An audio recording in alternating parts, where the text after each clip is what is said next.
ఈ పల్లెలో ఈ మండువా లోగిల్లో భోగి పండుగ ఇలా జరుపుకోవడం చాలా ఆనందంగా డిఫరెంట్గా ఉంది.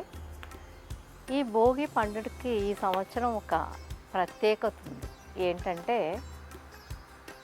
ఇది కుంభమేళ ప్రారంభ సమయం కాబట్టి శక్తి ప్రకంపనలు ఇవాల్టి భోగి ధ్యానంలో ఎక్కువ శక్తి ప్రకంపనలను పొందుతామన్నమాట.